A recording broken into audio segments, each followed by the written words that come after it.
أعوذ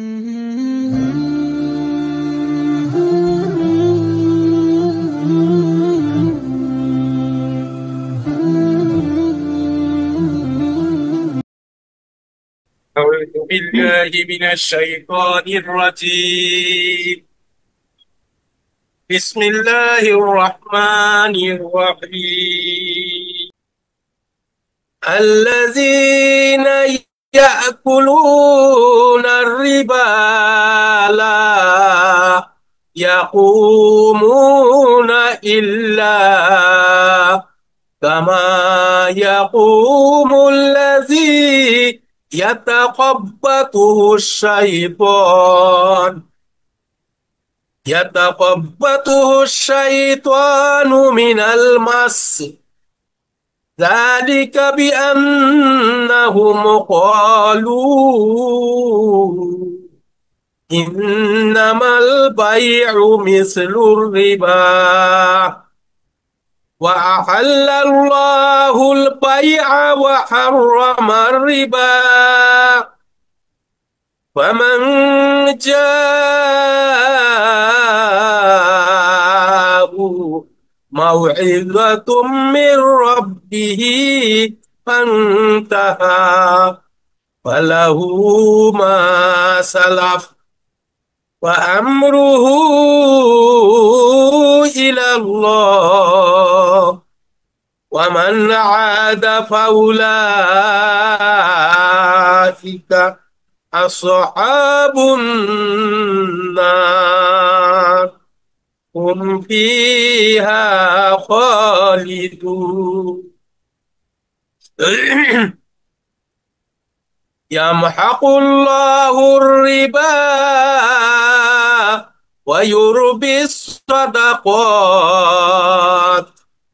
والله لا يحب كل كفار أثيم. إن الذين آمنوا وعملوا الصالحات وأقاموا الصلاة وآتوا الزكاة لهم أجرهم عند ربهم ولا خوف عليهم ولا هم يحزنون.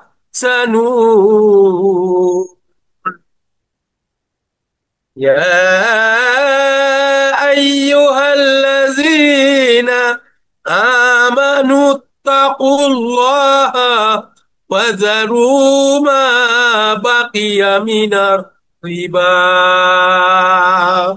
إن كنتم مؤمنين. فإن لم تفعلوا فأذنوا بحرب من الله ورسوله وإن تبتم فلكم رؤوس أموالكم لا تظلمون ولا تظلمون. وإن كان ذو عسرة فنظرة إلى ميسرة وأن تصدقوا خير لكم إن كنتم تعلمون. واتقوا يوما ترجعون فيه إلى الله ثم توفى كل نفس ما كسبت وهم لا يظلمون. يا أيها الذين آمنوا يا أيها الذين آمنوا إذا تداينتم بدين إلى أجل مسمى فاكتبوه وليكتب بينكم كاتب بالعدل ولا يأب كاتب أن يكتب كما علمه الله فليكتب وليملل الذي عليه الحق وليتق الله ربه ولا يبخس منه شيئا فإن كان الذي عليه الحق سفيها أو ضعيفا أو لا يستطيع أن يمل هو فليملل وليه بالعدل واستشهدوا شهيدين من رجالكم فإن لم يكونا رجلين فرجل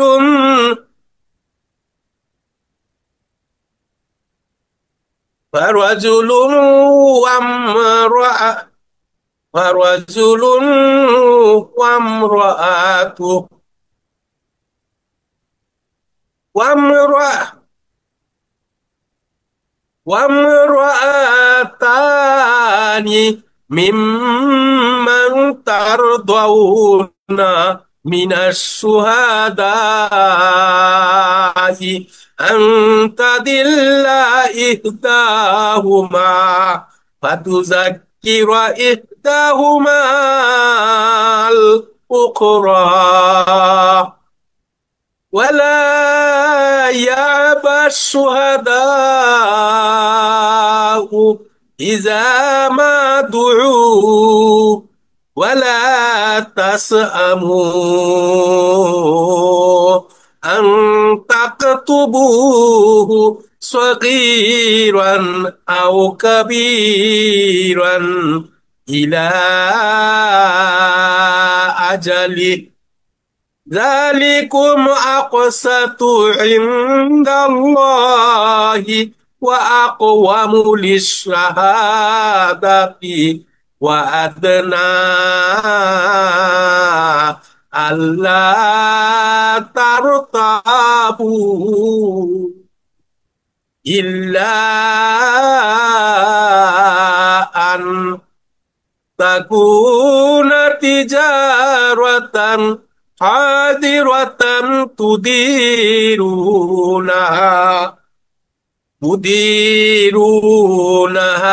بينكم فليس عليكم جناح ألا تكتبوها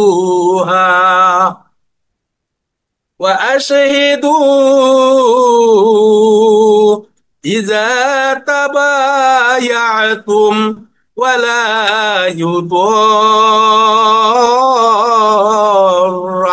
كاتب ولا شهيد وإن تفعلوا فإنه فسوق بكم واتقوا الله ويعلمكم الله والله بكل شيء عليم وإن كنتم على سفر ولم تجدوا كاتبا فرهان مقبوض فإن فإن آمن فإن أمن بعضكم بعضا فليؤدي الذي تؤمن أمانته وليتق الله ربه ولا تكتموا الشهادة ومن يكتمها فإنه آثم قلبه والله بما تعملون عليم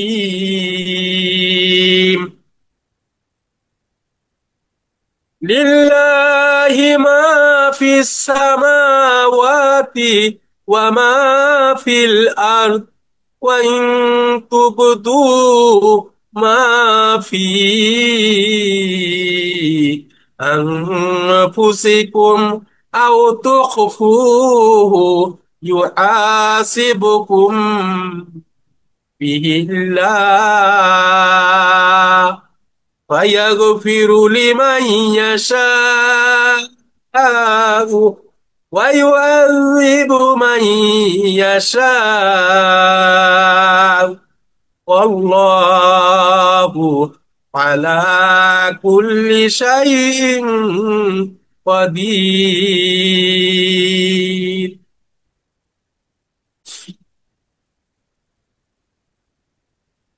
آمن الرسول بما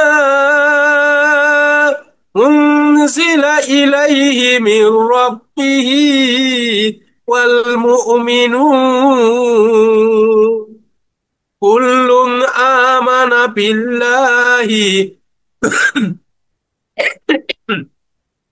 كل آمن بالله وملائكته وكتبه ورسله لا نفرق بين أحد من رسله وقالوا سمعنا وأطعنا غفرانك ربنا وإليك المصير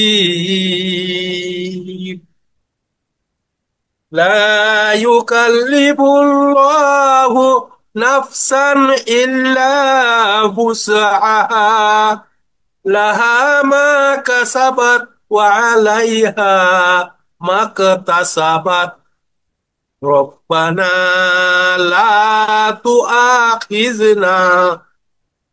لا تؤاخذنا إن نسينا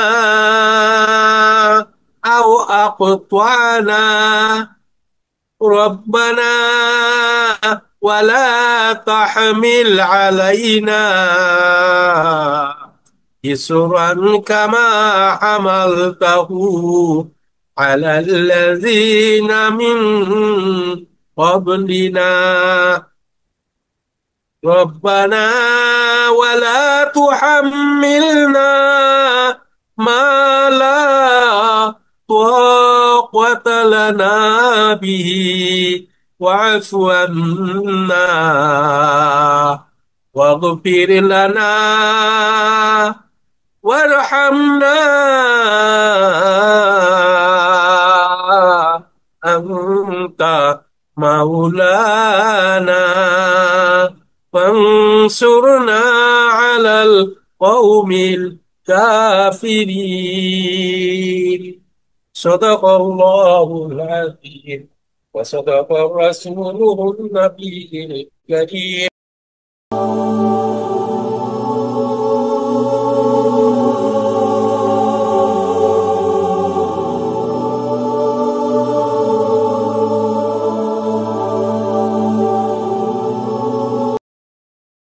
صدق الله العظيم وصدق رسوله النبي الكريم السلام عليكم ورحمة الله وبركاته نحمده ونصلي على رسول الكريم যারা সুদ খায় তারা শুধু সেই ব্যক্তিরই মতো দাঁড়াবে যাকে শয়তান স্পর্শ করে মোহাচ্ছন্ন করে এটা এই জন্য যে তারা বলে ক্রয় বিক্রয় তো সুদের মতোই অথচ আল্লাহ ক্রয় বিক্রয়কে হালাল ও সুদকে হারাম করেছেন। তবে যার কাছে তার রবের উপদেশ আসে এবং এরপর সে সুদ থেকে বিরত হয়, তাহলে অতীতে যা ঘটেছে তা তারই, আর তার বিষয় আল্লাহরই উপর নির্ভর করে। আর যারা সুদ খাওয়া আবার গ্রহণ করবে তারাই অগ্নিবাসী, তাতে তারা চিরস্থায়ী হবে। বা আমরুল আল্লাহ, এই মাপটা আল্লাহ করবেন কি করবেন না, এটা আল্লাহর ইখতিয়ার। আমরু মানে এখানে আদেশ না, এখন তার ইখতিয়ারের বাংলাটা কি হবে, ইংরেজি ইংরেজি কি হবে ইখতিয়ারটা? আমরা ইংরেজি বলি এখতিয়ার হচ্ছে আপনার বিবেচনা প্রসূত। আল্লাহর বিবেচনা প্রসূত। আল্লাহর বিবেচনা প্রসূত কখন হবে? যেমন মনে করেন আপনি একটা ব্যাংকে, সুদী ব্যাংকে চাকরি করেন, অথবা সুদী ব্যাংকে আপনি সুদ খাচ্ছেন, সে মর্মে কি হবে যে যখন মক্কার লোকদের জন্য কি হলো, মক্কার লোকেরা কিন্তু ইসলাম গ্রহণ করার পরে সুদ খেয়েছে। হয়তো রাসূল করিম সাল্লাল্লাহু আলাইহি সাল্লাম বা আবু বকর রাদিয়াল্লাহু আনহু তারা সুদ খান নাই, কারণ সুদ জিনিসটা আগের থেকে এটা নিষিদ্ধ ছিল।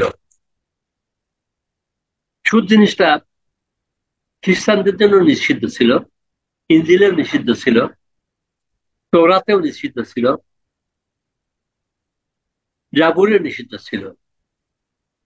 তো যারা তৌরাত মানতো তারা সুদ খেত না, যারা জবুর মানতো বা ইনজিল মানতো, তারা মুসলিম ছিল, তারা সুদ খেত না। মক্কার কাফেরদের কাছে ওখানে তো তৌরাত পড়া হতো না, আল্লাহ রসুল কোন তৌরাত পড়েন না, জানতেন না।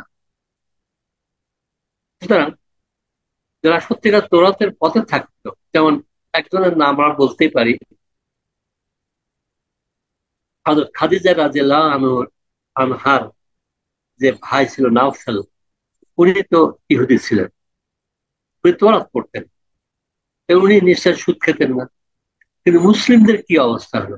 মুসলিমরাও যারা ভালো, তারা আগে জানতো যে সুদ খাওয়া ইহুদি কেতাবীদের জন্য সুদ খাওয়া নিষেধ, তারা হয়তো খেতেন না।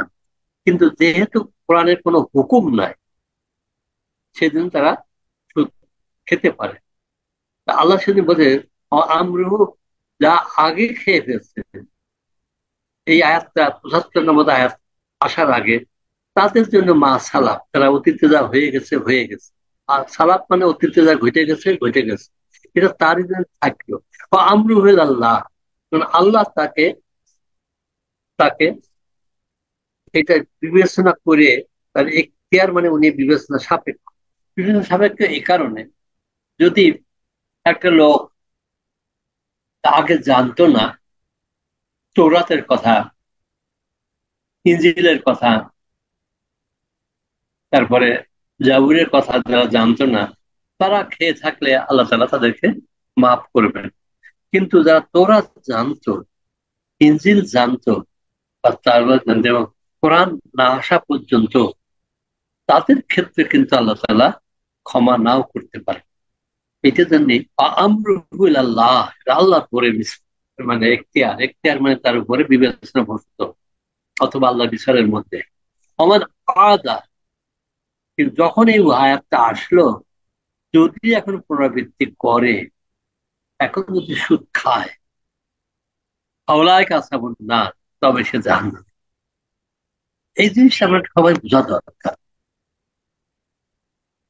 যে সুদ আপনি খাচ্ছেন, আপনি জাহান্নামকে ভয় করেন। নামাজ পড়ি, রোজা করি, হজ করি, জাকাত করি, সুদ খায়, আমার মতে তার নামাজ, রোজা, হজ, জাকাতের কোনো প্রয়োজন। আমরা অবশ্য কখনো বলবো না তোমার নামাজ পড়ার দরকার নেই, এটা বলবো না, সেটা অন্য কথা, এটা বুঝের কথা বলবো। নামাজ তাকে পড়তে নিষেধ করা ঠিক না, কিন্তু তার সুদ থেকে ছেড়ে দেওয়ার কথা বলতে হবে। সুদের ব্যাপারে আল্লাহ তাআলার সিদ্ধান্ত, সুদ খেলে কিন্তু আল্লাহ তাআলা আপনার নামাজকে কবুল করবেন না, হজকে কবুল করবেন না, এটা তো বলা যাবে। কিন্তু আপনার নামাজ বাদ দিয়ে দেবেন, এটা হয়তো আমাদের বলাটা সঠিক হবে না। হুমফিয়া খালিদুন, চিরন্তন ভাবে থাকবে এমনকি না, যে সেখানে কিছুদিন থেকে আবার চলে আসতে পারবে, এমনটি কিন্তু নয়।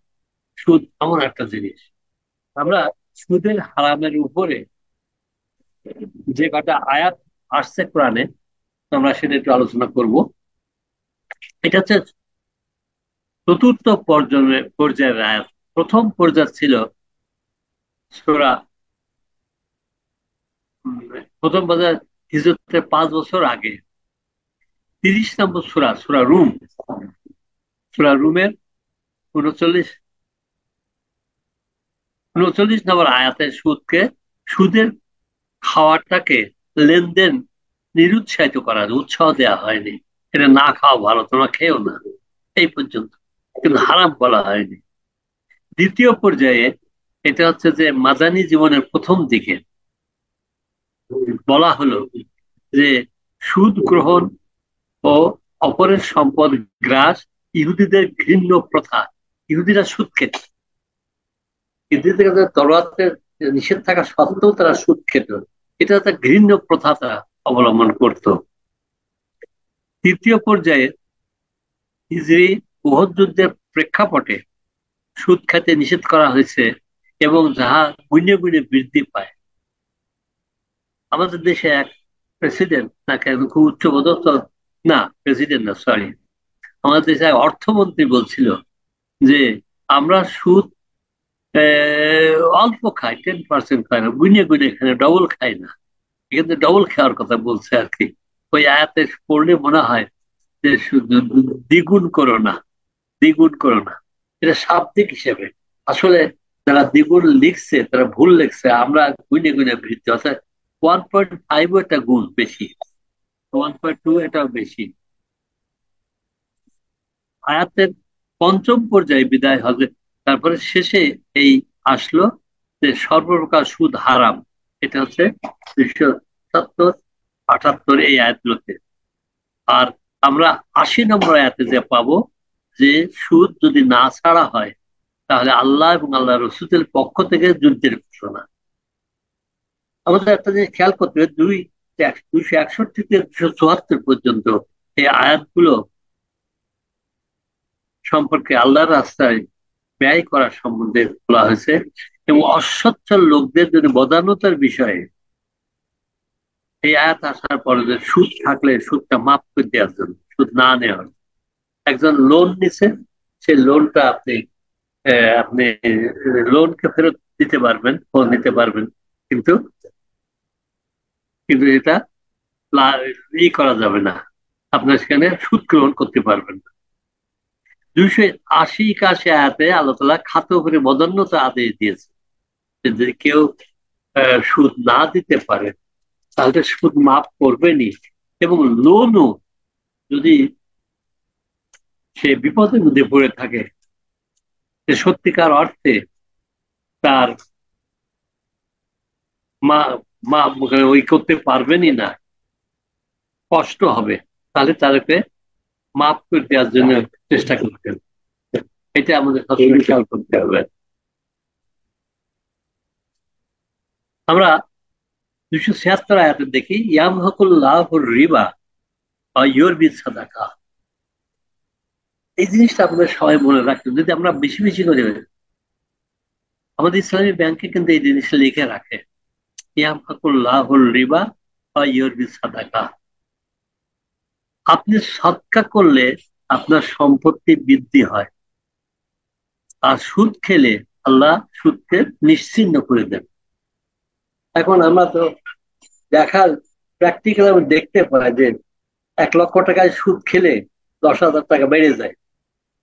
আর সৎকার যদি আপনি 1 লক্ষ টাকাতে আপনি 10,000 টাকা দেন, তাহলে তো সৎকার কমে গেল। আমরা দেখতে পাই যে সুদ খেলে সম্পদ বাড়ে, আর যদি কেউ সৎকা করে বা দান করে তার সম্পদ কমে যায়। কিন্তু আল্লাহ কিন্তু উল্টোটা বলছে যে সুদ খেলে তার সম্পদ ধ্বংস হয়ে যায়, আর সৎকা দিলে তার সম্পদ বেড়ে যায়। এটা কিন্তু হয়তো আমরা বুঝতে পারি না, কিন্তু সত্যিকারে বাড়বে। যত সৎকা করবেন দেখবেন যে আপনার চাহিদা কমে যাবে, চাহিদা কমে যাবে। কারণ আমার টাকা আছে, আরেকজন টাকা নাই, তাকে আপনি সাহায্য করছেন, এই সাহায্য করার জন্য আল্লাহ বরকত বরকত দিয়ে দেবেন, দেখবেন চাহিদা আপনার কমে যাবে। আর সুদ খেলে আপনি যত সুদ খাবেন তত আপনার চাহিদা বেড়ে যাবে, এবং এমন ভাবে বাড়বে যাতে আপনি আরো যাতে সুদ খেতে পারেন এবং ঘুষও খেতে পারেন, সেটার জন্য আরো আপনাকে আগিয়ে দেবে। এটি হচ্ছে ইয়ামহাকুল্লাহুর রিবা ওয়া ইউরবিস সাদাকা। আল্লাহু লা ইউহিব্বু কুল্লা কাফফারিন আসিম। যারা অকৃতজ্ঞ পাপাচারী, আসিম মানে হচ্ছে ইসমুল হচ্ছে পাপ, আলিফ সে মিম, আর আসিম মানে অতিশয় পাপাচারী। অতিশয় পাপাচারী আর কুফফার কেন অকৃতজ্ঞ, কাফের থেকে কুফফার, দেখে আল্লাহ কখনো ভালোবাসেন, আল্লাহ কখনো রহমত করবেন না, গুনাহ মাফ করবেন না। এতগুলো কথা কিন্তু আপনার এই ছোট্ট আয়াত 276-এর ভিতরে আল্লাহ লুকিয়ে রাখছেন, দিয়ে রাখছেন। ইয়ামহাকুল্লাহুর রিবা ওয়া ইউরবিস সাদাকা আল্লাহু লা ইউহিব্বু কুল্লা কাফফারিন আসিম। এই ছোট্ট আয়াতটুকু আমরা সবাই একটু মনে রাখি। ইন্নাল্লাযীনা আমানু ওয়া আমিলুস সালিহাতে, যারা ঈমান আনে এবং আমলুস সালিহাত, এখানে আন্ডারস্টুড 275 এবং 76 আয়াতের পরে যখন 77 আয়াত আসছে, তখন কিন্তু আমলে সাজা করতে হলে সুদ বাদ না দিয়ে আপনার কোনো আমলে সালেহার বা ভালো কাজের কোন রকম কোনো মূল্যায়ন করা হবে না। অর্থাৎ তিনি আর ইমানদার না, যিনি সুদকে পরিহার করলেন না তিনি কিন্তু আর ইমানদার থাকতে পারলেন। এটি কিন্তু মনে রাখতে হবে। এই 277 নম্বর আয়াত তার জন্য প্রযোজ্য হবে না। আর আকামুস সালাত ওয়া আতুজ যাকাত, সালাত আকাম সালাত কায়েম এবং যাকাত দেওয়া, তার দেওয়া আর না দেওয়া সমান হয়ে যাবে। আপনারা যদি এই সম্বন্ধে কেউ প্রশ্ন করেন, ইনশাল্লাহ এ সম্বন্ধে আমি ততক্ষণই পারেন আলোচনা করতে পারি। লাহুম আজরুহুম ইনদা রাব্বিহিম ওয়া লা খাউফুন আলাইহিম ওয়া লা হুম ইয়াহজানুন, এবং তাদের জন্য পুরস্কার থাকবে যারা ইমানকে রাখবে, অর্থাৎ সুদকে যে বাদ দিয়ে যে ইমানটা রাখবে। সুদ যে বাদ দিল না, সে ইমানই থাকে। ইমান মানে আল্লাহ হুকুম দিচ্ছেন এটা মেনে নেওয়া। আমরা এই প্রসঙ্গে তিনি আমরা কিন্তু এই আজকেরই যে আয়াতটা পড়েছি শেষে, এটা হচ্ছে আয়াতটা হচ্ছে 283 বা 285-285-তে আমরা এই জিনিসটা পাবো। তা আল্লাহ যেটা হুকুম করেছেন এইটা জানার পরে আপনি বলেন সামে না পাতা না, আমি শুনেছি যে আল্লাহ হুকুম করছেন সুদ বাদ দিতে, আমি মেনে নিচ্ছি। আর যদি এই কথাটা না বলতে পারি যে আমি শুনে মানি নাই, আমি শুনেছি যেটা খাওয়া হারাম কিন্তু আমি মানি না, তিনি কাফের হয়ে গেলেন, তিনি কিন্তু আর মুসলিম থাকলেন না। তো ওয়ালা খাউফুন আলাইহিম ওয়া লা হুম ইয়াহজানুন, তার কোনো ভয়ও থাকবে না, তার কোনো চিন্তাও করতে হবে না। যিনি সুদ বাদ দিয়ে ইমানটা রাখবেন, তার সালাত কায়েম হতে পারে, তার যাকাত গ্রহণ করা হতে পারে, কিন্তু যার সুদের থেকে বেরিয়ে আসলেন না, তার সালাত কোনো লেখা হচ্ছে। ইয়া আইয়ুহাল্লাযীনা আমানুত্তাকুল্লাহ যারু মা বকেয়া, বকেয়া শব্দটা আমরা বাংলায় ব্যবহার করেছি, যা বাকি থাকে, যা বকেয়া থাকে। অর্থাৎ যখন এই আয়াত আসলো, আপনি সুদের সঙ্গে জড়িত আছেন, এই আয়াত যখন আসলো,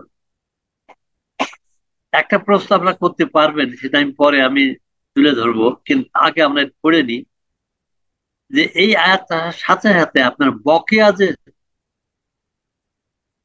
সুদটা, আপনি একজনের কাছে 500 টাকার বা 5,000 টাকার সুদের পান, এটাকে জারু মানে ছেড়ে দিতে হবে, পরিত্যাগ করতে হবে। কিন্তু মোমেন, যদি মোমেন থাকতে চান, আর সুদের ওইটা যে ছেড়ে না দেওয়া হয়, সে ব্যাংকেরই হোক, আর আগে তো ব্যাংক ছিল না, আমরা ছোটবেলায় কিন্তু ব্যাংক বলে কোনো কিছু ছিলই না। কিন্তু মোমেন, যদি মোমেন থাকতে চান তাহলে সুদ খেতে পারবে না। তারপর কি বললো, ফাইন লাম তাফআল, যদি এটা কাজ না করো, সুদ খেতে পরিত্যাগ না করো, ফাজানু বিহারবিন মিনাল্লাহি রাসূলিহি, তখন আল্লাহর তরফ থেকে, আল্লাহ রসুলের তরফ থেকে যুদ্ধের ঘোষণা থাকলো। আল্লাহ রসুলের বিরুদ্ধে যুদ্ধের ঘোষণা করে আপনাকে জান্নাত হবে, জাহান্নাম ছাড়া কিছু হবে না। ওয়াইন তুবতুম, যদি তওবা করো যে আমি আর জীবনে সুদ খাবো না, ফালাকুম রুউসুন আমওয়ালুকুম, তখন মূলটা, মাল মূলধনটা তুমি দিতে পারবা, সুদের পাটটা দিতে পারবা না। মানে 1,00,000 টাকা আপনার ছিল, 1,00,000 টাকার 5-10,000 টাকা সুদ হয়েছে, সেই সুদটা আপনি খেতে পারবেন না, কিন্তু মূলটা দিতে পারবেন। লা তাজলিমুনা, তুমি কাউকে জুলুম করো না, অলা তুজলামুন, তোমার পর জুলুম করা হচ্ছে না। অর্থাৎ আপনি কার কাছে সুদ নিচ্ছেন, তার পর জুলুম করছেন, আর আপনি যে আল্লাহ আপনার উপর জুলুম করছেন না, আল্লাহর আপনার কিন্তু মূলধনটা ফেরত দিচ্ছেন। এটি বড় মজার জিনিস। আল্লাহ মূলধন ফেরত দিয়ে আপনার পর জুলুম হচ্ছে না, আর আপনি কারোর কাছে সুদটা নিয়ে এটাকে তার পর জুলুম করছেন। লা তাজলিমুনা, তোমরা অত্যাচার করবে না, আলা তুজলামুনা, তোমরাও অত্যাচারিত হবে না। ফাইন কানা জু উসরাতিন ফানাজিরাতুন ইলা মাইসারা, যদি সুদ আছে, সেই সুদের যদি টাকাটা আপনি না নেন, না মানে যদি কেউ অভাবগ্রস্ত হয়, উসরা, উসরা মানে হচ্ছে কষ্টের মধ্যে থাকে, কষ্টের মধ্যে, উসরা শব্দের অর্থ হচ্ছে কষ্ট, আর ইয়াসরা মানে হচ্ছে সুখ, কষ্ট আর সুখ, সুখ আর দুঃখ। ইয়াসরা হচ্ছে সুখ, আর উসরা হচ্ছে দুঃখ। যদি কষ্টের মধ্যে আর দুঃখের মধ্যে থাকে, তবে তাকে অবকাশ দেওয়া উচিত। ঠিক আছে, তুমি মূলধনটা আমার দিও, যখন পারো তখন দিও। আর মাইসেরা মানে তাকে কি করা। পান তাসাদ্দুকু, যদি সৎকা করে দেন, আপনি যদি, হ্যাঁ সে কষ্টের মধ্যে আছে, আপনার তো অরিজিনালটাই দিতে পারছে না, তাহলে তাকে দান করে দেন, তাহলে এটা কিন্তু আল্লাহর তরফ থেকে আরো বেশি উন্নত। অর্থাৎ সুদ না খেয়ে সে টাকাটা সে দেনা করছে, এটাকে আপনি মাফ করে দিলেন। তাসাদ্দুক মানে দান করে দেওয়া, মানে মাফ করে দেওয়া। ইনকুন্তুম তাআলামুন, তুমি জানো, তাহলে এটাকে দান করে দিয়ে তোমার আরো মূল্য হবে, আরো আল্লাহর কাছে আরো তুমি অনেক কিছু কল্যাণকর জিনিস পাবা। ওয়াত্তাকু ইয়াওমান তুরজাউনা ইলা রাব্বিকুম, সবকিছুতে দুনিয়াতে টাকা পয়সার ব্যাপারে টাকা বেশি হলে লাভ নাই। আল্লাহকে ভয় করো, যেদিনকে তোমার আল্লাহর কাছে ফিরে যেতে হবে। সুম্মা তুওয়াফা কুল্লু নাফসিন বিমা কাসাবাত ওয়া হুম লা ইউজলামুন, এবং সেদিনকে কর্মের পূর্ণ ফল প্রদান করা হবে এবং কোনো অন্যায় করা হবে না। সুদ খেয়ে অন্যকে কষ্ট দিয়েছে, এই কষ্টের জন্য আপনাকে শাস্তি দেওয়া হবে, পূর্ণ ফল দেওয়া হবে, কিন্তু কোনো অন্যায় আল্লাহ করবেন না। আল্লাহ তাআলা কখনো অন্যায় ভাবে কাউকে শাস্তি দেন না। এখন লেনদেন সম্বন্ধে, ব্যবসা সম্বন্ধে একটা আয়াত 283। হে যারা ঈমান আনিয়েছ, তোমরা একে অন্যের সহিত নির্ধারিত সময়ের জন্য ঋণের কারবার করো, তখন ওয়াল লিখিয়া রাখো। আপনার কাছে একটা লোক, সে বিপদে পড়ছে, তাকে আপনি 10,000 টাকা তার খুব দরকার, অথবা একটা তার বিল্ডিং, তার ঘর ভেঙে গেছে, অথবা কোনো কিছু ক্ষতি হয়েছে, অথবা তার পাটা ভেঙে গেছে, চিকিৎসার জন্য তার টাকা নাই, তখন সে আপনার কাছে ঋণ চাইবে। তো ঋণ নিলে অবশ্যই এটা লিখে রাখতে হবে, একটা কাগজে লিখতে হবে। চিন্তা করেন, লিখার মধ্যে একটা শর্ত থাকতে পারে, তোমাদের মধ্যে কোন লেখক যেন ন্যায্য ভাবে লিখে দেয়, এবং লেখক লিখিতে যেন অস্বীকার করে। সবাই তো লেখা জানে না, তোমাদের মধ্যে লেখক যেন লিখে দেয়। সবাই লিখতে পারে, আপনি আমি যে লিখতে পারি, এটা আল্লাহর তরফ থেকে একটা রহমত। আপনি যদি তার সাহায্য করে লিখে না দেন, তাহলে কিন্তু সেই রহমতকে, আল্লাহ দেওয়া যে রহমত, যে দান, এই রহমত দান বা অনুগ্রহকে আমরা অস্বীকার করছি। বড় সাংঘাতিক কথা কিন্তু। আর লেখার ভিতরে শর্ত থাকে। কিরকম শর্ত? আমি একটা শর্ত কথা বলি, বুঝতে পারবেন। একজন কাছে সে আপনার কাছে 1 লক্ষ টাকা চাইবে বা 50,000 টাকা চাইবে। এখন এই 50,000 টাকা কবে দেবে, কিভাবে দেবে, একবারে দেবে না আস্তে আস্তে দেবে, কতদিনে দেবে, এগুলো একটা লিখে ফেলতে হবে। লিখে নিয়ে তার মধ্যে সাক্ষী থাকতে হবে, সাক্ষী রাখতে হবে। আর একটা হতে পারে বন্ধক, যে আমি তোমার কাছে 1 লক্ষ টাকা নিলাম, এই জমিটার আমি বন্ধক রাখলাম। বন্ধক রাখলাম কি শর্তে, যে তুমি যদি টাকা না দিতে পারো তাহলে আমি এই জমিটা আমার হয়ে যাবে, অথবা এই জমি আমি বিক্রি করে সে টাকাটা উদ্ধার করব। তো এই এরকম এই সে এটাকে দেখার জন্য সবাই লিখতে পারে না, যারা লিখতে পারে তাকে বলতে হবে।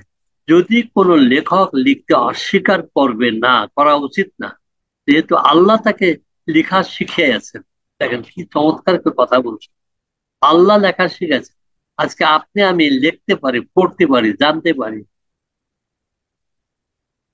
এটা আপনার আমার বড় ক্রেডিট না। আপনারই বয়সে আর একজন সে লিখতেও পারে না, পড়তেও পারে না, পড়াশোনা হয় না। আপনারা জানেন এক সময় আমাদের মধ্যে এরকম ছিল যে লেখাপড়া জাননেওয়ালা লোকের সংখ্যা খুব কম ছিল। সব কিন্তু এই একই আয়াতের মধ্যে আল্লাহ তাআলা কভার করে দিয়েছে। সে জানলে কেমন, যাহার উপরে বর্তায় সে ঋণ গৃহীত যেন লিখিবার বিষয়বস্তু বলিয়ে দেয়। যে ধারটা নিচ্ছে, যে ধারটা নিচ্ছে সেই তো শোধ করবে।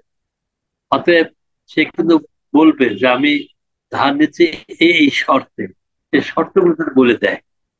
আর সে যেন তার রবকে ভয় করে এবং কোনো কিছু কম না করে। লেখার সময় যেন কোনো ভাবেই সে যেন কোনো কিছু কম না করে।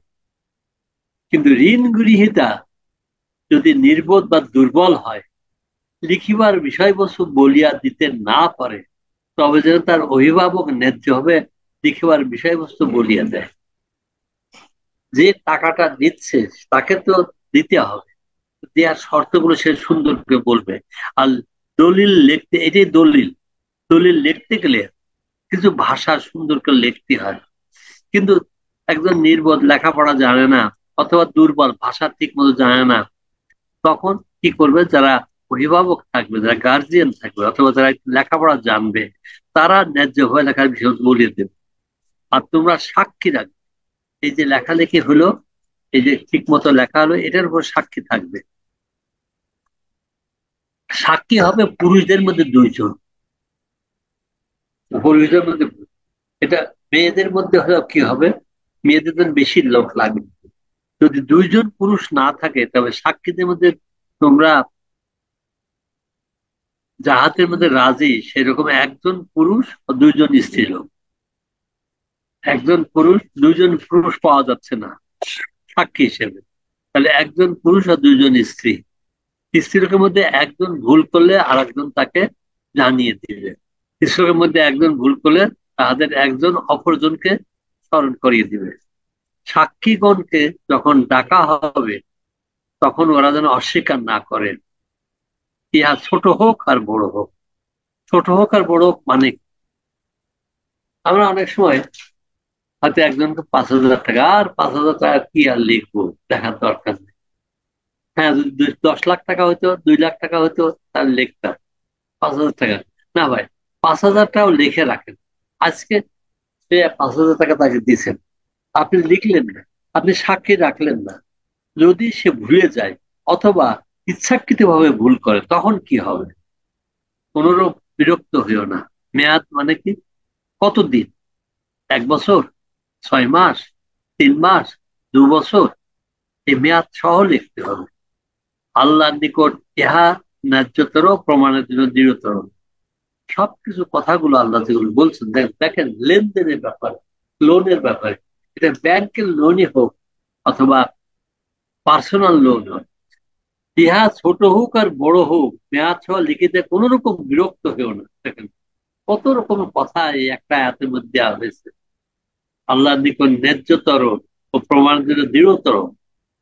তোমাদের মধ্যে সন্দেহ উদ্রেক না হওয়ার নিকটতর, তাতে কেউ কারোর সন্দেহ না করতে পারে, ঠিক মতো লেখে দলিলের মধ্যে যার গুরুত্ব বুঝিয়ে দিতে হবে। এই শব্দের অর্থটা এরকম, তোমাদের মধ্যে সন্দেহের উদ্বেগ না হওয়ার নিকটতর, অর্থাৎ এইসব যাতে কোন রকম করে লেখার মধ্যে যদি এদিক ওদিক না হয়।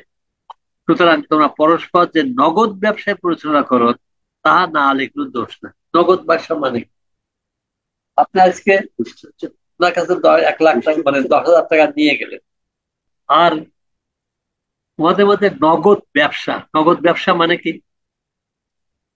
আপনি তো দোকানে যখন কিনেন 10টা জিনিস কিনছেন, কিনে তারপরে টাকাটা দিয়ে নিয়ে আসেন, এটাকে নগদ ব্যবসা বলে। এটাও ব্যবসা, কিন্তু ওইটা না লিখলেও চলবে, আবার লেখাটাও ভালো। এখন মনে করেন আমি বলে দিই, তাহলে বুঝতে পারবেন। 5 মণ ধান দেখতে, ধানটা যখন মাপা হচ্ছে, মানে মাপা কত প্রতি মাপা হলো, কত দাম, কাগজে লিখে নেওয়া ভালো। লিখে যে আপনি নিয়ে, আপনি তো নিজে মাথায় করে আনতে পারছেন। আপনি একটা গাড়িতে উঠে দিলেন, গাড়িটা যে একজন পাঠিয়ে দিল আপনাকে, তখন ওইখানে ওই কাগজটা লিখে, কাগজের মধ্যে কতটা মাল ওখানে আছে, জিনিসপত্র আছে, কত দাম, এবং দুইজনের জন্য দুইজনের সই থাকবে।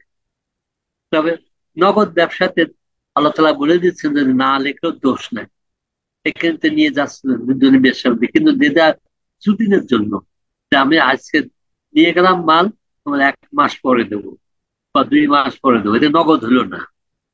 আজকেরটা আজকে দিতে চাইলে নগদ হয়। তোমরা পরস্পরের মধ্যে বেচা কেনা করো, তখন সাক্ষী রাখি। লেখক এবং সাক্ষী যেন ক্ষতিগ্রস্ত না হয়, অর্থাৎ লেখক যেন কষ্ট না দেওয়া হয়।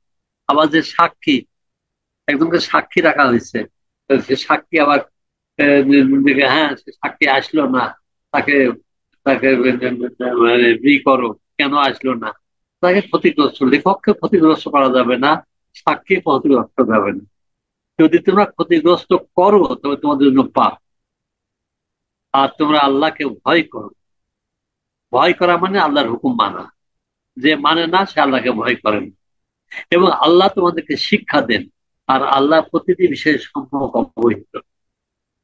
এই বিকুল্লে শাইইন আলিম, আলিম মানে সবকিছু তিনি জানেন, কিন্তু আমরা সম্মুখ বুঝতে এই শব্দটাই ভালো। কুনতুম আলা সাফারিন আলাম তাজিদু কাতিবা, আপনি যদি সফরে থাকেন তখন কি হবে? সফর কিরকম? আপনার বাড়ি ধরেন মনে করেন রংপুরে, আপনি ঢাকাতে আসলেন, ঢাকাতে এসে আপনার টাকা দরকার, আপনাকে টাকা কে দেবে? একান্ত পরিচিত লোক সাথে কেউ টাকা আপনাকে দেবে।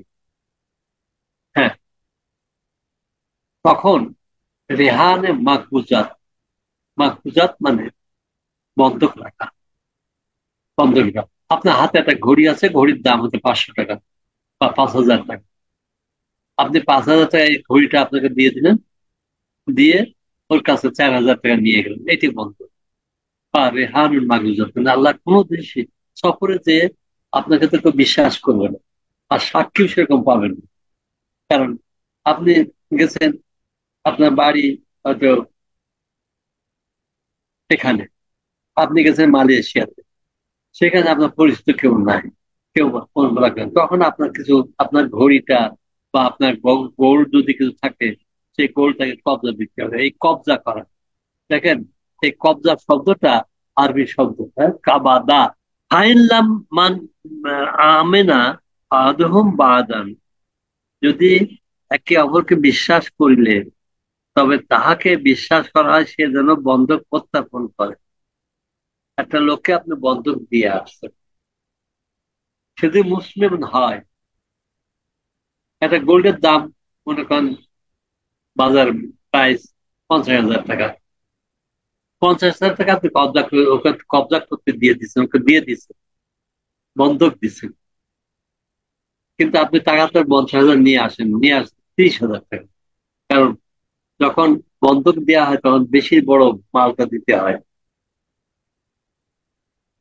আর তিনি যদি মোমেন হয়, তার উচিত কিন্তু ওই আমানত, সেই বন্ধকটা, এই আমানত বা বন্ধকটা হচ্ছে আমানত, এই আমানত যেন ফিরিয়ে দেয়। আমা না তাহু, তার আমানত ফিরিয়ে দেন। অত্তাকিল্লাহ, আসেন আল্লাহকে ভয় করে, তার রবকে সে যেন ভয় করে। ফলা তাক তুমু শাহাদা, আর সাক্ষ্য যারা দেবে তারা যেন গোপন না করে। আমায় এক তুমুহা, যে সাক্ষ্য গোপন করবে, আইন্নাহু আস এবং কালবাহু, তার হৃদয়ের পাপে, তার পাপ অন্তর পাপী হয়ে যাবে। তার অন্তর পাপী, আল্লাহুম্মা তা'মালুনা আলিম। যে পাপী হবে সে সম্বন্ধে আল্লাহ কিন্তু সব জানে। দেখেন এই 284, 282, 283, 84 এই সূরা বাকারার শেষের দিকের আয়াতগুলো, তো প্রতিটি আয়াত এমন, আমরা যদি না জানি, না বুঝি, আল্লাহ কাউকে ক্ষমা করবেন। আমরা তো মনে রাখি যে একজন শিক্ষিত লোক কোরআনটা না পড়ে এবং না বুঝে, কোরআন তাকে কখনো ক্ষমা করবে না, করবে না, করবে না। এই জিনিসটা মানুষকে বোঝাতে হবে। তো 84, 85, 86 এর তিনটা সবাইকে আমি মুখস্থ করতে বলবো। এটু মুখস্থ করতে হবে, নামাজে সবসময় পড়তে হবে। লিল্লাহি মা ফিস সামাওয়াতি ওয়া মা ফিল আরদ, এই আসমান জমিনের সব তো আপনার না। এই বাড়ি আপনার, এই টেবিলও আপনার না, চেয়ারও আপনার না, নাথিং। অল, সবকিছু আল্লাহ। মালিক কিন্তু আল্লাহ, তাই না? সবকিছু, এই জমিও আপনার না, এই বিল্ডিং আপনার। লিল্লাহি মা ফিস সামাওয়াতি ওয়া মা ফিল আরদ, সবকিছু কিন্তু আল্লাহ। কিন্তু মা ফি আনফুসিকুম আও তুখফুহু ইউহাসিবকুম বিল্লাহ, তুমি প্রকাশ করার গোপন করো, সব কিন্তু আল্লাহ হিসাব দেবেন। এখানে একটা জিনিস সবাই জেনে রাখেন, যে তুকফুহ, অন্তরে যেটা গোপন রাখে, এটা কিন্তু আমলনামায় লেখা হয় না। ফেরেশতারা ওইটাই লেখেন। তিনটা জিনিস লিখতে পারবেন। একটা, মুখে যা বলি এটা ফেরেশতা লিখে রাখবেন। হাত দিয়ে যেটা কাজ করি এটা ফেরেশতা দেখেন, এটা লিখে রাখবেন। কিন্তু অন্তরের ভিতরে যে কোনো চিন্তা ভাবনা করেন, এটা কিন্তু ফেরেশতা লিখতে পারবেন। এটা কিন্তু আল্লাহ তাআলা জানেন। ইউহাসিব, আল্লাহ তাআলা ওইটার হিসাব নেবেন। অর্থাৎ আপনার মুখের কাজ এবং যে ফিজিক্যাল যে কাজটা করছেন, এটা আপনার আমলনামায় লেখা হবে। কিন্তু যেটা আপনার অন্তরের ভিতরে চিন্তা ভাবনা করছেন, ওইটা কিন্তু কখনোই লেখা হবে না। এটা আল্লাহ হিসাব নেবেন। এই হিসাব নেওয়ার পরে ফায়াক ফেরু মাইয়াশাও ওয়ায়ুআযযু মাইয়াশাও, আল্লাহ যাকে ইচ্ছা মাফ করে দেবেন, আর যাকে ইচ্ছা তাকে শাস্তি দিবেন। যে আপনি কি মন নিয়ে, কি নিয়ত নিয়ে, কি চিন্তা নিয়ে কাজ করছেন। মনের মধ্যে খারাপ চিন্তা, কিন্তু বাইরে আপনি দেখাচ্ছেন যে আপনি ভালো ভালো কথা বলছেন, মনের ভিতরে তার সম্বন্ধে আপনি খারাপ পোষণ করেন, এক্ষেত্রে আপনার ভালো কাজ করলেও আপনি মূল্য পাচ্ছেন না। এটি হচ্ছে মূল কথা। আল্লাহ আলা কুল্লি শাইইন কাদির, আল্লাহ সবকিছু সর্বশক্তিমান, তিনি সব জানেন কোন মানুষকে কি করতে হবে। আমরা এই 85 নম্বর আয়াতে একটা সাংঘাতিক জিনিস আমরা পাবো, ছোট্ট একটা কথা। অকালু সামি'না ওয়া আতা'না গুফরানাকা রব্বানা ওয়া ইলাইকাল মাসির। এইটা সবাই একটু মুখস্থ করেন, এইটুকু যেন কারণ মুখস্থ করতে দেরি না হয়। যখন শুনলেন তখন আপনাকে বলতে হবে যে ওয়াতা, আমি এটা মেনে নিছি, আল্লাহ এটা বলছেন, মেনে নিছি। এইটুকু সবসময় বলতে হবে। অর্থাৎ আপনার কোনো প্রশ্ন থাকবে না। আমি শুনছি আল্লাহ এই হুকুমটা দিচ্ছেন, আমি এটা মেনে নিয়েছি। সামে না, আমরা শুনেছি। তা না, আমরা মেনে নিছি। হ্যাঁ, শোনা আর মানার মধ্যে একটু কম বেশ হতে পারে। আমরা শুনি যেটুকু, হয়তো 100% মানতে পারি না। সেক্ষেত্রে গোফরানাকা, আল্লাহ তোমার ক্ষমা চাই, যদি আমার কম বেশ আপনি মাফ করে দিও। রব্বানা ওয়া ইলাইকাল মাসির, আমরা তো তোমার কাছে ফিরে যাব। তো এটা আমরা শেষের টুকু বললাম। প্রথমটুকু ছিল আমানার রাসূলু বিমা উনজিলা ইলাইহি মির রাব্বি ওয়াল মুমিনুন, যারা রসুল ইমান আনিয়াছে তার নাজিল, যা নাজিল করে আল্লাহ। রসুল মোহাম্মদ রসুল্লাহ, উনি তো ওনার কাছে বা যে কোনো রসুল নাজিল তো উনি বিশ্বাস করেন। আর যারা মোমেন তারাও বিশ্বাস করে। কুল্লুন আমানা, কয়েকটা জিনিস তারা বিশ্বাস করে। আমানা বিল্লাহে ওয়া মালাইকাতিহি ওয়া কুতুবিহি ওয়া রুসুলিহি, তারা আল্লাহতে বিশ্বাস করে, ফেরেশতা কুলে বা মালাকগণে বিশ্বাস করে, এবং তার কিতাব সমূহে বিশ্বাস করে, এবং রসুলদেরকে বিশ্বাস করে। লা নুফাররিকু বাইনা আহাদিন মিনহুম, তাদের মধ্যে কোনো ফারাক করে না। কোন রসুলের মধ্যে এই রসুলটা ভালো না, রসুল কোন কখনো বলে না। আল্লাহ যত রসুল আসছেন সবকে আমরা বিশ্বাস করি। মুসা আলাহ ইসলামকে বিশ্বাস করি, ঈসা আলাহ ইসলামকে বিশ্বাস করি, সবাই আমাদের নবী, সবাই নবী মানি। শেষের যে যার সমকালীন যে লাস্ট যে নবী, তাকেই আমরা মানতে পারি। কিন্তু আমি বিশ্বাস করি সবাই আল্লাহ নবী ছিলেন, তো সবাই সম্মানিত, সবাই আল্লাহ সত্য কথা বলে গেছে। গুফরানাকা, এবং আল্লাহর কাছে ক্ষমা চাই। রব্বানা ওয়া ইলাইকাল মাসির, আল্লাহ তুমি আমাকে ক্ষমা চাই জন্য তোমার কাছে আমাদেরকে ফিরে যেতে হবে। একটা আয়াত দিয়ে আমরা আজকে শেষ করতে যাচ্ছি। লা ইউকাল্লিফুল্লাহু নাফসান ইল্লা উসআহা। আল্লাহ এত আদেশ দিয়েছেন, এত নির্দেশ দিয়েছেন, এই নির্দেশকে আমরা পালন করতে পারবো? আমাদের পক্ষে কি সম্ভব?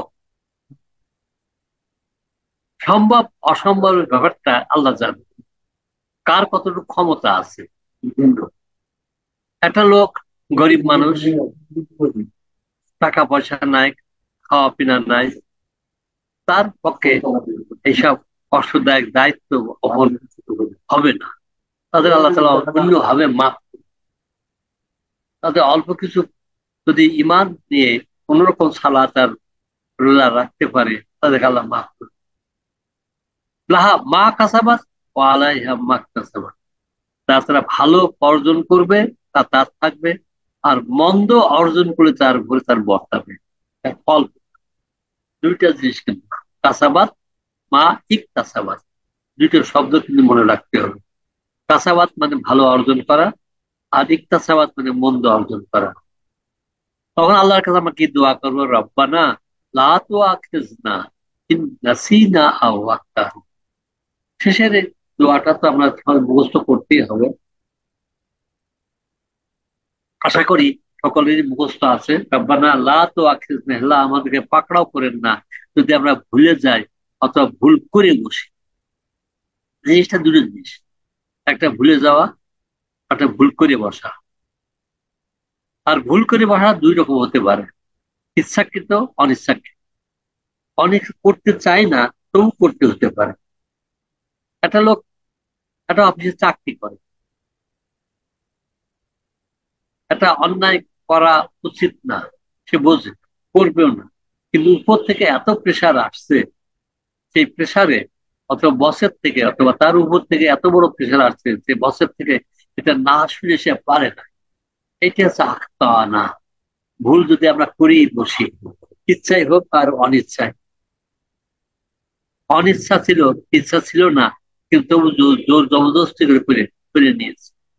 রব্বানা লা তাহমিল আলাইনা ইসরান কামা হামালতাহু আলাল্লাযিনা মিন ক্বাবল, হে আল্লাহ আমাদেরকে আগের প্রতি গুরুভার অর্পণ করেছিলেন, আমরা পাশে অর্পণ করিও না।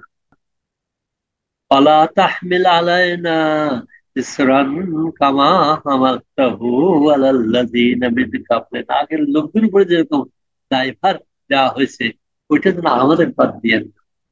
আর এটা হয়তো ব্যক্তি জীবনেও কিন্তু হতে পারে, ব্যক্তি জীবনেও হতে পারে যে আপনি যেটা করতে পারেন না সেই দায়িত্ব আমার পড়ে গেল। এই জন্য পরে কিন্তু আসছে রব্বানা ওয়ালা তুহাম্মিলনা মা লা তাকাতা লানা বিহি, আমার পরে এমন দায়িত্ব দিয়েন না যে দায়িত্ব আমার শক্তিতে কুলায় না। আপনাকে একটা দায়িত্ব দেওয়া হলো, এই বস্তাটা তুমি নিয়ে যাও, সেই বস্তা আমি উঠেতেই পারি, নেবো কেন? আল্লাহ ইচ্ছে করলে কিন্তু এমনই হতে পারে যে ওই বস্তাকে আপনাকে সাহায্য করার জন্য লোক চলে আসে, ভাই আপনি পারছেন না, আমি আপনার সঙ্গে আছি, অথবা এমন বন্ধু বা এমন একটা হিতকর লোক আসলো, সে এসে আপনাকে সাহায্য করলো। এই জন্য রব্বানা ওয়ালা তুহাম্মিলনা মা লা তাকাতা লানা বিহি। তাকাত, তাকাত মানে তাকাত শব্দটা বাংলাতে তার তাকত নাই, কাজ করে কেমন, এটা আমরা বাংলাতে ব্যবহার করি। তাকাত মানে যার ক্ষমতা আমার নাই, সেরকম দায়িত্ব আমরা অর্পণ করে নিলাম। ওয়াকু আন্না, আমাকে ওয়াক ফেরে লানা ওয়ারহাম, তিনটে শব্দ। ওয়াক ফেরে লানা আমাদের ক্ষমা করে দেন, ক্ষমাটা নর্মাল জিনিস, আমরা সবসময় চাই। ওয়ারহাম না, এবং আমাদেরকে রহম করেন, দয়া করেন, করুণা করেন। আন্তা মাওলানা আনসুরনা আলা কাওমিল কাফির, আপনি আমাদের প্রভু, অতএব আমাদেরকে সাহায্য করেন কাফেরদের বিরুদ্ধে, যারা কোরআন বিশ্বাস করে না, কোরআন মানতে চায় না। কোরআন বিশ্বাস এবং কোরআন না মানা দুটোই কাফের। তাহলে এই কাফেরদের বিরুদ্ধে আমাদেরকে সাহায্য করেন। মাওলানা, মাওলা কিন্তু একটা শব্দ না, শব্দ দুইটা, একটা মাওলা আর একটা না। না মানে আমাদের, মাওলা মানে প্রভু, মানে মওলা মানে প্রভু, অথবা মওলা মানে ওয়ালি। ওয়ালি, ওয়ালির থেকে মাওলা, যিনি ওয়ালি হন, বন্ধু হন, যিনি অভিভাবক হন, যিনি গার্জেন হন, অথবা যিনি মানে প্রভু হন, তিনি মাওলা। أعوذ بالله من الشيطان الرجيم. بسم الله الرحمن الرحيم. آمن الرسول بما أنزل إليه من ربه والمؤمنون كل آمن بالله وملائكته وكتبه ورسله لا نفرق بين أحد من رسله وقالوا سمعنا وأطعنا غفرانك ربنا وإليك المصير. لا يكلف الله نفسا إلا وسعها لها ما كسبت وعليها ما اكتسبت ربنا لا تؤاخذنا إن نسينا أو أخطأنا ربنا ولا تحمل علينا إصرا كما حملته على الذين من قبلنا ربنا ولا تحملنا ما لا طاقة لنا به واعف عنا واغفر لنا وارحمنا أنت مولانا فانصرنا على القوم الكافرين. صدق الله العظيم.